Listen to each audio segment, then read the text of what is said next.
Good morning, afternoon, evening, or night to everyone. I really liked Dispatch. It was awesome. I literally finished the last 2 episodes yesterday, and I'm still buzzing as I record this. I am honestly kind of bursting. In a good way, of course. You know that feeling when you have just read the last chapter of that book you've been waiting for, or watched the finale of a show you followed episode by episode, and you immediately want to talk about it with someone. It's a great feeling, and honestly I have it less and less each year.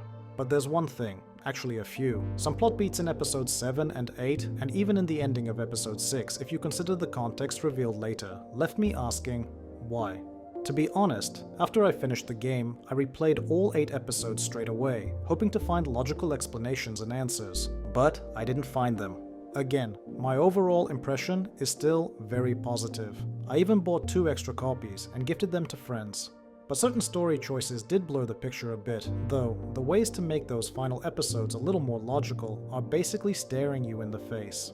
One quick clarification before we start. I'm not talking about the usual story conventions. Those exist even in the Lord of the Rings movies or the Harry Potter series. There you could write a whole book just about them, and that's totally fine. For example, in the game's world, there's a villain bar everyone knows about, and yet no one ever gets arrested there. Or take the quirks of Visi's powers. Sometimes her clothes and the objects she's holding, like that bomb or her phone, disappear with her, but a splash of jam on her doesn't. Or the classic superhero trope where Flambe somehow doesn't recognize Robert as Mecha Man, not by voice, not by build, not by anything. And that's all fine. I want to talk about different issues.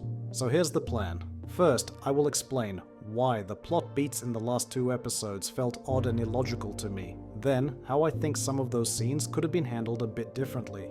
And I also want to talk about the endings, how the story could have led to 6 genuinely different finales, depending on the choices Robert made and how he performed as a dispatcher. And in the end, the most controversial part no doubt, I want to say a couple of words about Blonde Blazer or Invisible. You know, the same kind of debate as Triss or Yennefer, Liara or Tali, Morrigan or Liliana, or my personal favorite, Shadowheart or Shadowheart. Spoiler, in the end, I picked Visi. Although my first playthrough went kind of oddly, as you can see on screen, my Robert turned out to be a complicated guy. But let's go in order. Let's start with Chase and the decision to remove Visi from the Z-Team in episode 7. I am glad that Chase didn't die, of course, although the ending of episode 6 suggested that he had, which seems strange to me. However, his coma is no better, because Chase said he ages 50 times faster when he uses his powers. I can move 50 times faster than the average person, but I didn't realize until it was too late. And I was aging 50 times faster when I used my powers. He ran for what, 20 seconds? Okay, multiply that, and that means he should have aged about 16 or 17 minutes. Or did they mean he ages 50 times faster during those 16 minutes, which to everyone else passes in just a few dozen seconds? If so, then he only aged around 14 hours, meaning that even if he hadn't rushed in to save Visi, he would have died or collapsed by lunchtime the next day anyway. This could have been fixed with just one added line earlier in the story. That yes, he used to age 50 times faster, but the older he got, the faster the consequences scaled. In his youth it might have been 50, by his early 30s, 5,000, by 35, 50,000, and by almost 40, 5 million. In that case, those 20 seconds would have cost him 3 years, and the idea that every extra year might be his last would have made his survival feel like a real miracle. But Chase survived, and again I will repeat, that's great, even though everyone's in a foul mood. Which sure makes sense, because Visi's intentions were good, but carried out in her usual chaotic style, and the result was a disaster.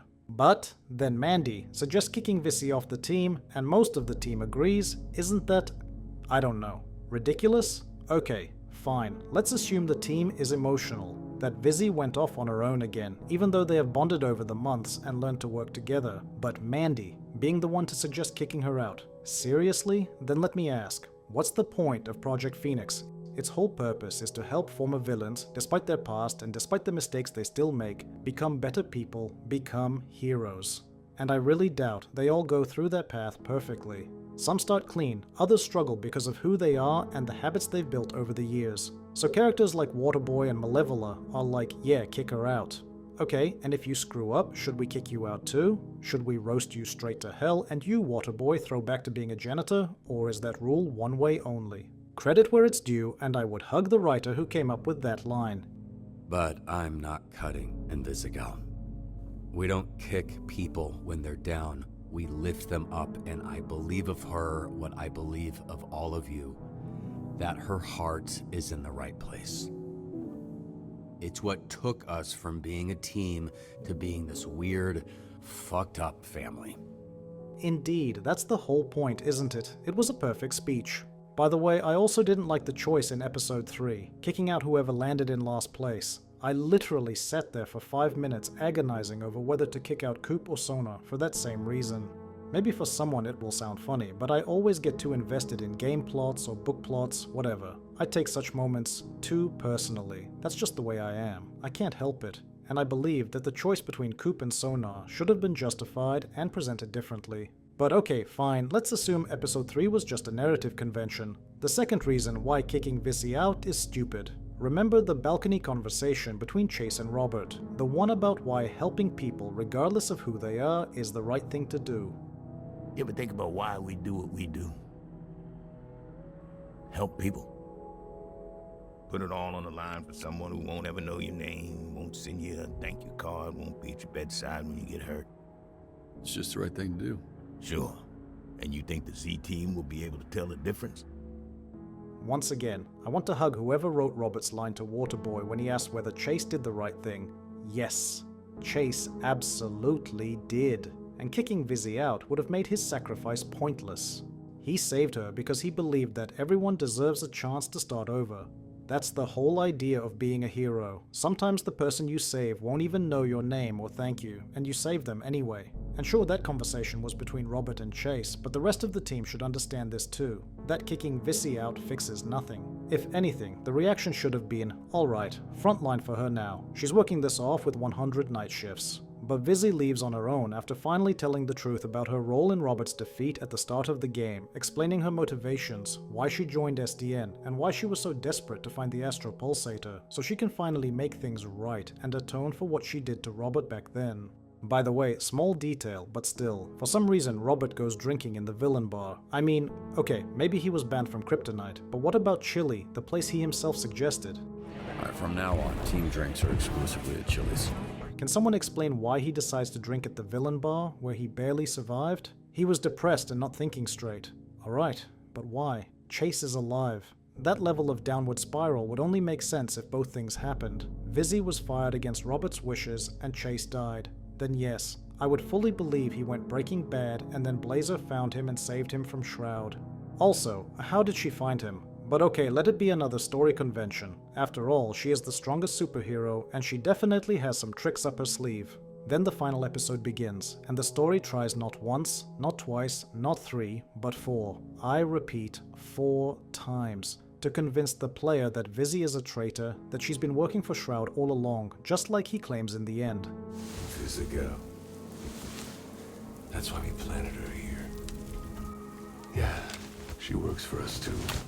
But that just doesn't work. I couldn't believe it for even a second, because too many things contradict it. Look, let's assume for argument's sake that yes, she worked for Shroud the whole time, that she infiltrated SDN intentionally, or that Shroud calculated she would eventually feel guilty and join on her own, and then he could manipulate her. Something like, we will fix your implant and make it work again if you retrieve the Astro-Pulsator for us. Her fight in episode 5? Okay, maybe no one except Shroud knew she was undercover, but then there's the locker room scene in episode 7. One of the best scenes in the whole game for me, that you could just feel the characters, feel their emotions. Are the writers seriously trying to convince players that Courtney is lying here? Sure, she glosses over the Pulsator, and later gives that kind of silly explanation about why she did that. I just don't understand why you wouldn't tell me.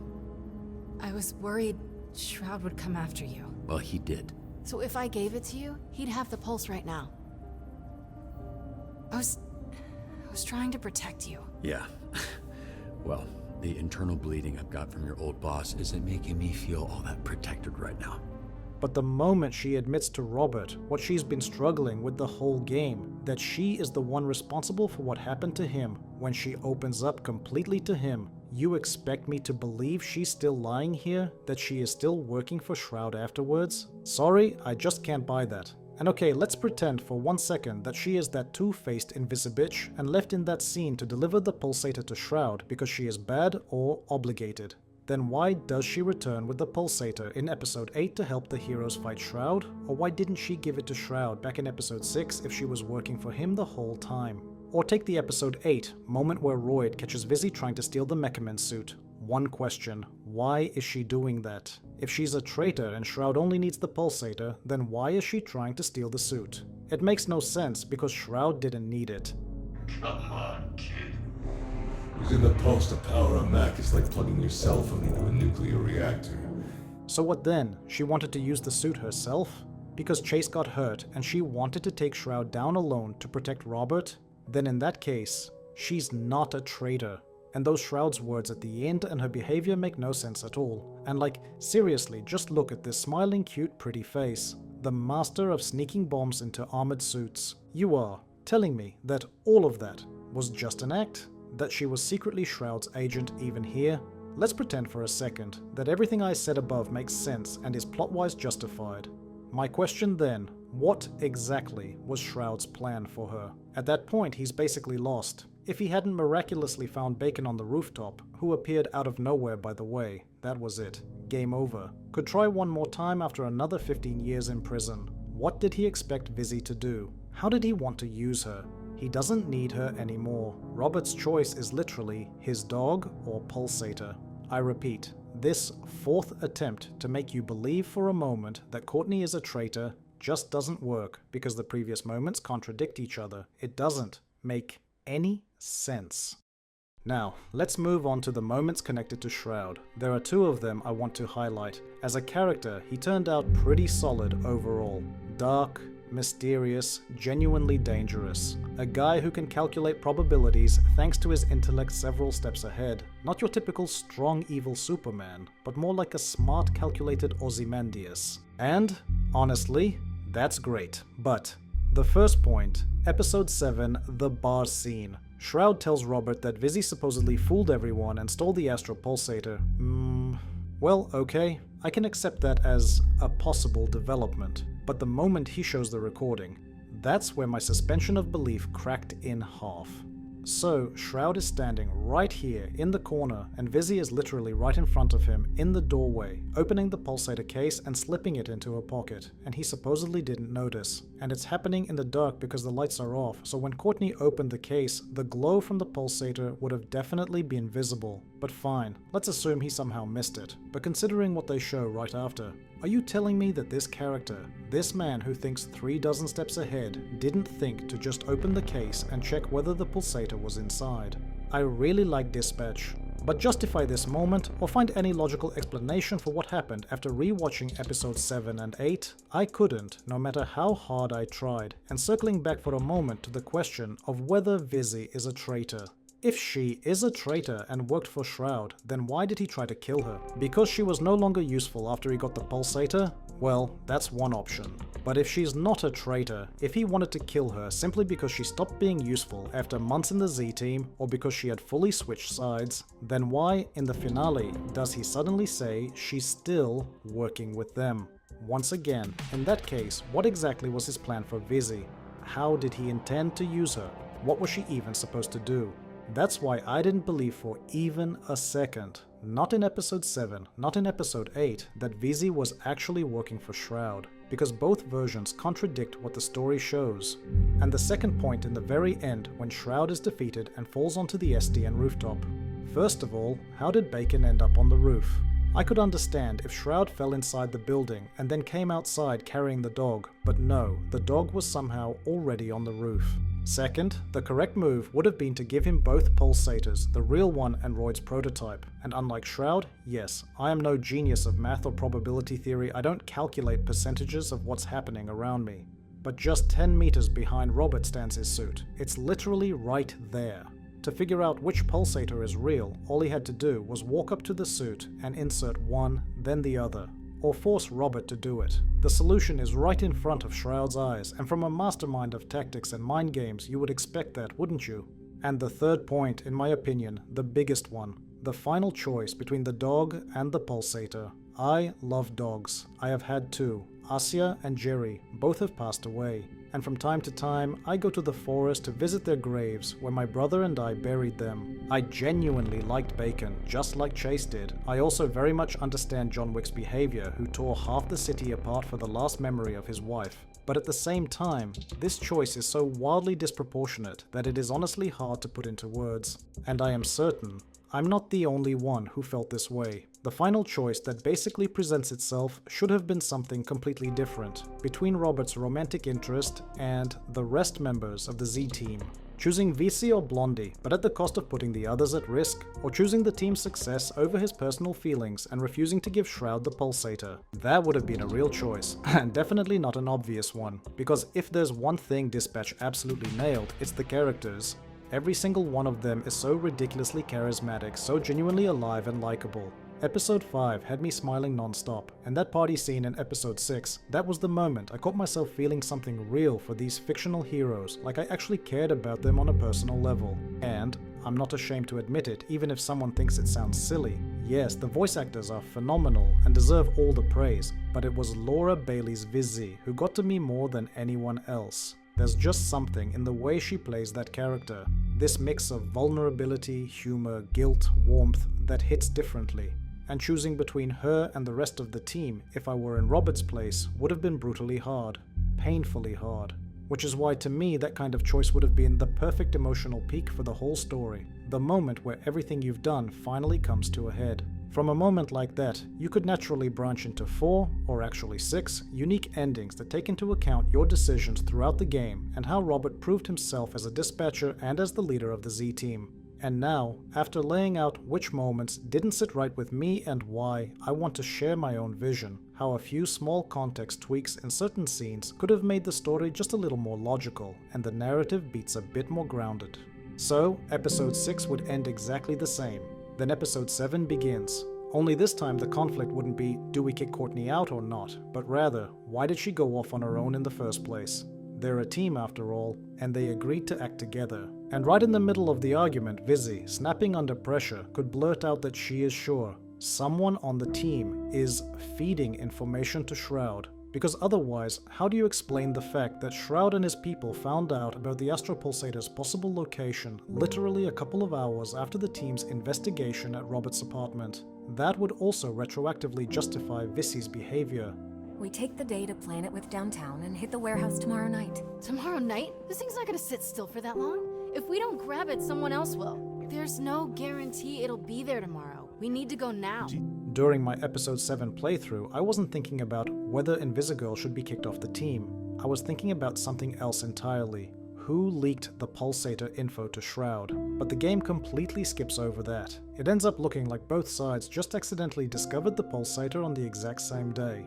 And with the version I'm proposing, Courtney throws out her suspicion, but she has zero proof, of course. The others hesitate. Some refuse to even consider the idea of betrayal because they've been through so much together these past months.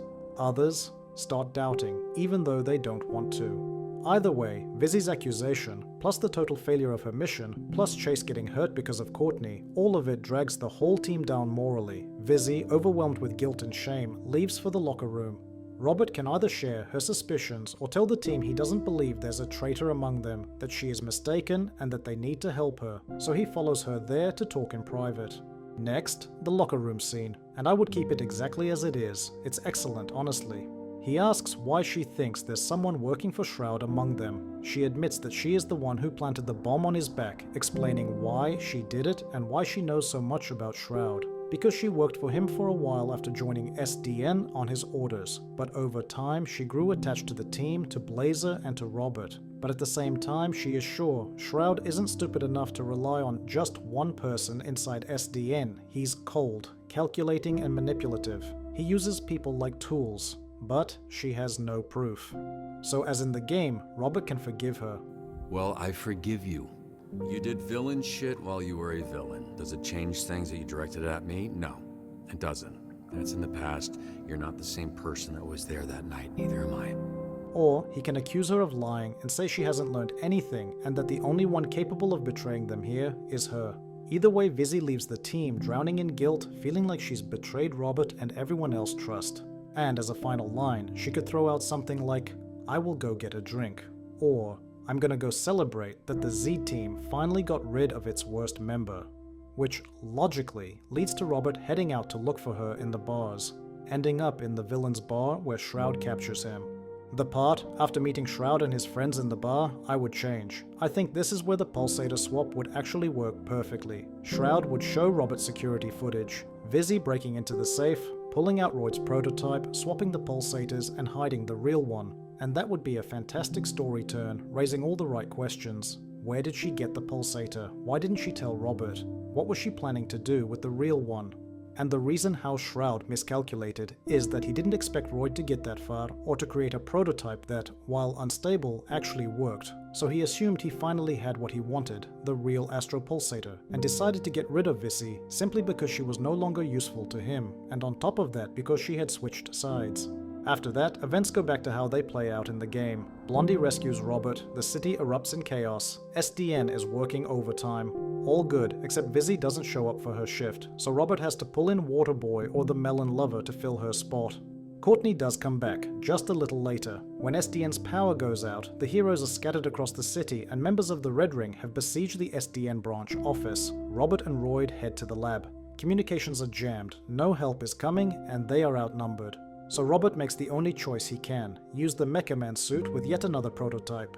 Yes, the suit will only run for a couple of minutes before it blows, but Robert's willing to try. He just needs to buy time. Royd protests, Robert insists, or if the player chooses, he can agree the plan is terrible. But that whole branch is locked anyway because Visi stole Royd's prototype and Shroud took it at the end of episode 6, and Royd simply didn't have time to build a new one. And the key moment, this is where Courtney returns to the story. When Robert reasonably asks what she's doing there and why she came back, Courtney pulls the real Astro-Pulsator out of her implant and explains herself. We've seen her hanging around Royd's lab before.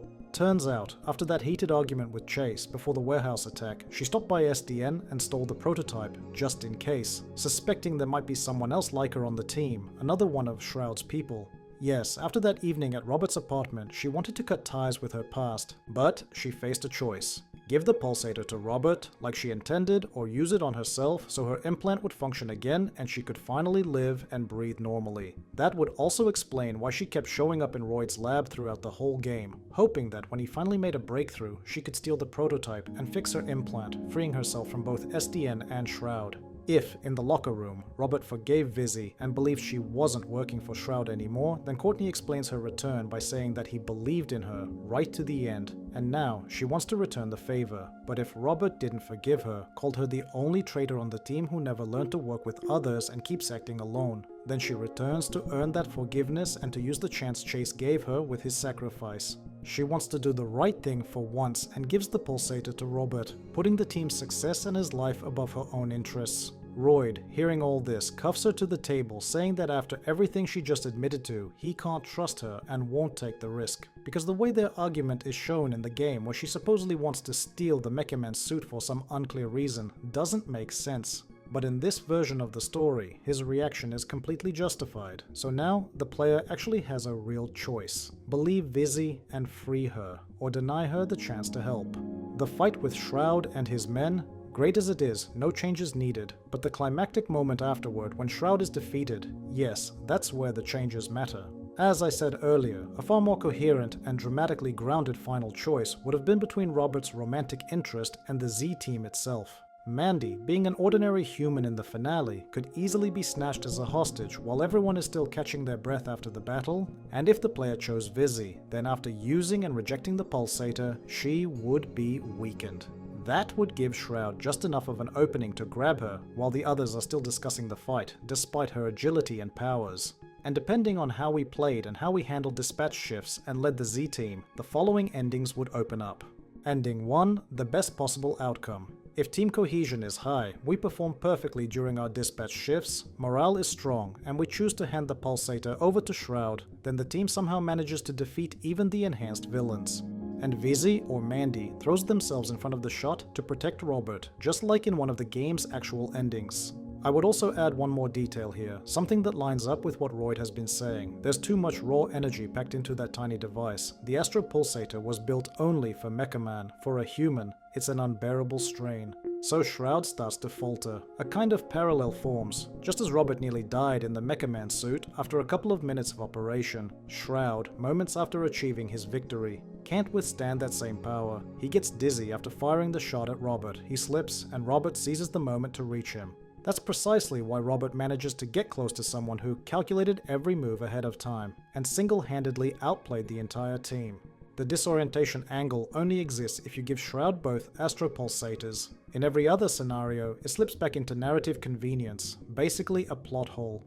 Whether to spare him or not is up to the player, but Shroud is defeated. The team understands Robert's choice and holds no resentment because he, their leader, showed them how to be and what it means to be heroes. The villain is beaten, the girl is saved, the day is won, a full, happy ending. Ending 2. If team cohesion is low, we perform poorly during dispatch shifts. Let's say less than 50% successful missions and we still decide to hand the Pulsator over to Shroud. Then, the team loses to the enhanced villains. And since the game constantly emphasizes who the strongest member of the group is, the weakest one would die in the fight. The chosen romantic interest still shields Robert from the bullet. Robert still defeats Shroud. But the Z-Team is shattered by the death of one of their own. On top of that comes the realization that he placed Blazer's or Visi's life above everyone else's. Ending 3. If cohesion is high, if the player reached the highest dispatch rank, and if a romance is active, and we choose not to give Shroud the Pulsator, then the team finishes off the villains and reaches the hostage in time together with Robert. The hostage is either injured by Shroud himself or by Robert trying to save them, but they're saved nonetheless. In the finale, once they're on the stretcher, Courtney or Mandy grumbles that the whole rescue was way too reckless. But since everything turned out fine, whatever. Well, I will not forgive myself. Oh, and you shouldn't, obviously.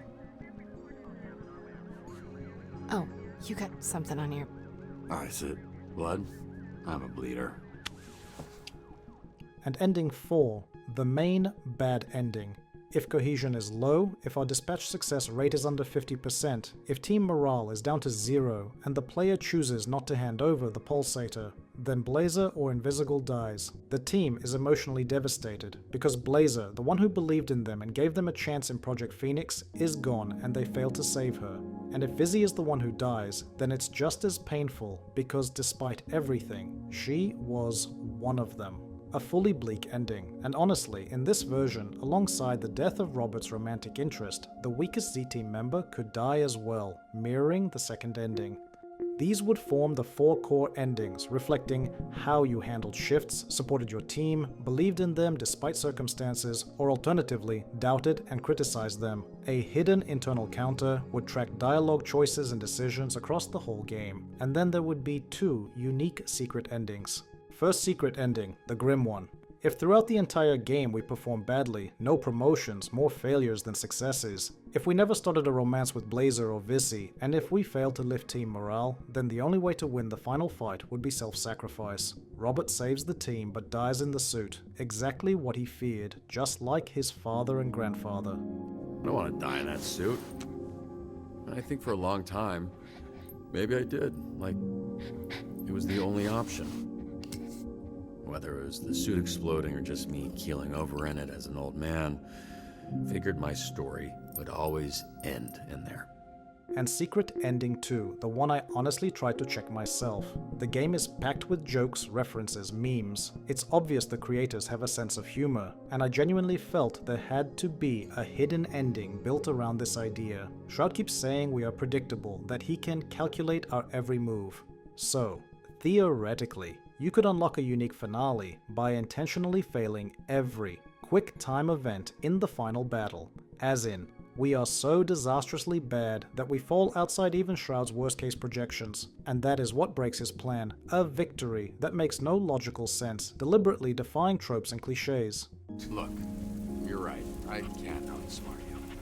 Because, you know what, I'm not a smart guy, so the only way to keep you from knowing what I'm doing is to not have any idea what I'm doing.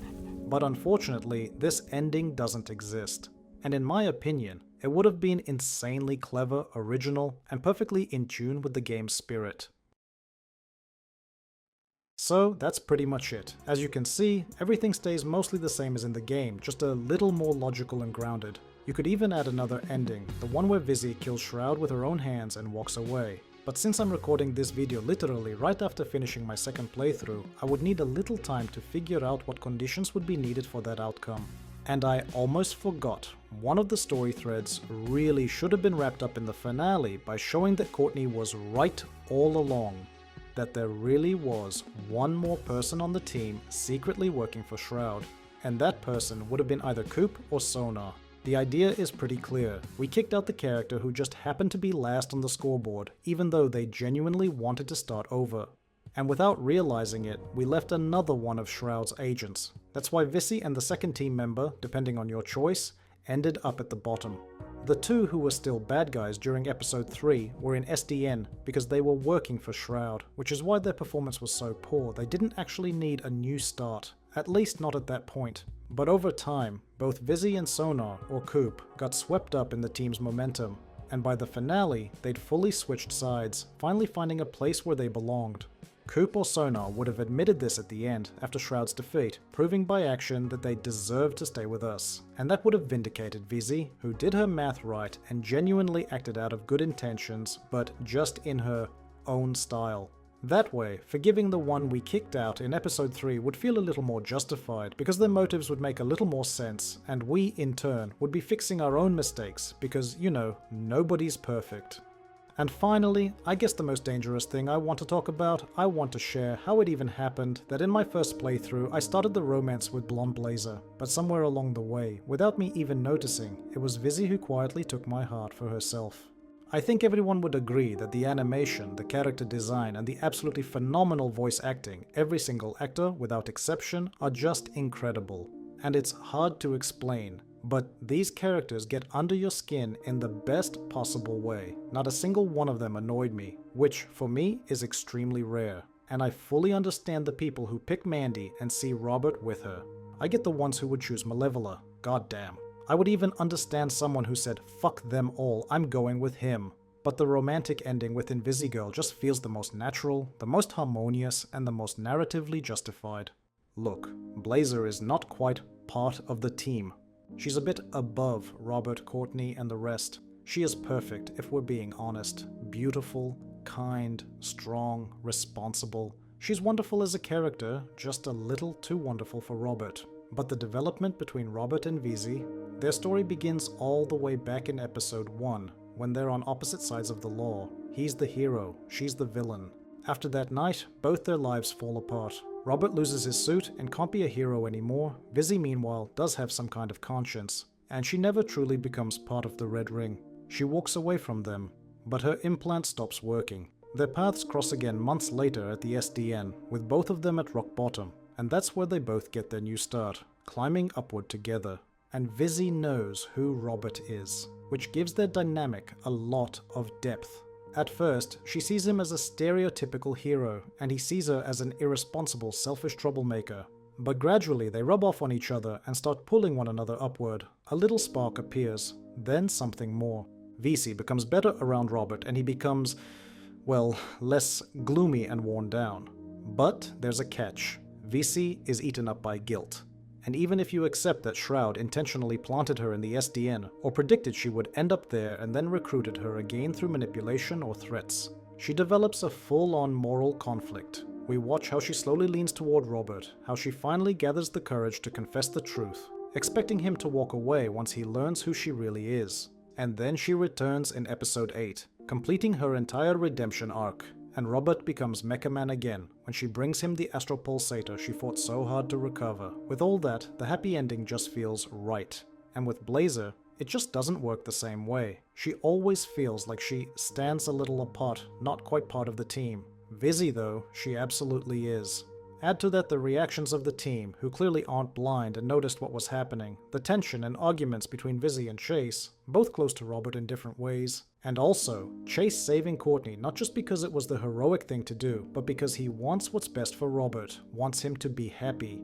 He doesn't really like Visi, sure, but he understands she's become important to Robert. When they were kids, Chase would literally run to the store for him, cigarettes, beer, cookies, whatever, just to make him smile. And now, years later, he's running again, this time to save Visi because he wants Robert to have something good in his life. That's why that final shot works so naturally and harmoniously with a Visi romance. Not better, just more natural. And, credit where it's due, Laura Bailey.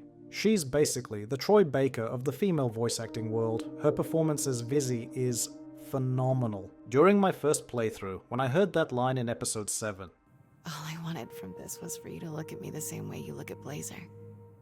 Even if it was just once, you know? That'd have been enough. I don't know what you mean by that.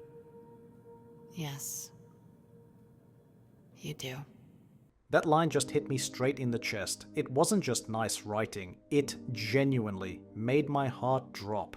And I think that's the ultimate measure of success. When a fictional character on a screen makes you feel something real. Laura and the game's writers, my deepest respect. So in my first playthrough, even though I started the romance with Blazer, I ended it with Visi. And in my second playthrough, when I replayed the game to sort out the plot questions I had, I went straight for the Visi romance from the start. That's how it happened.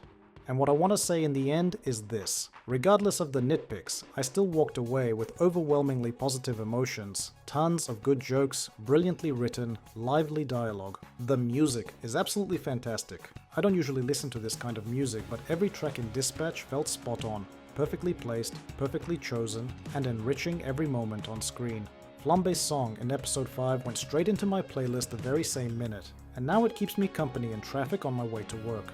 During my second playthrough, I started noticing all sorts of little references I missed the first time. Some of them are really funny, and once again, amazing characters and stunning art. And I'm truly glad that the ad hoc team, together with and supported by Critical Role, managed to create and actually complete a project like this, despite the fact that several of their previous titles had been cancelled and the studio had gone through serious financial difficulties. I will be waiting for their next work with excitement. This really was something special. And that's it. I think I explained my position clearly and backed it up, and I think I played pretty carefully, but if I missed something or got something wrong, feel free to correct me in the comments. And that's all for now. If you like this video, likes and comments are appreciated. They help promote the video and the channel overall. And for now, I wish you all a good morning, day, evening, or night. Till next time.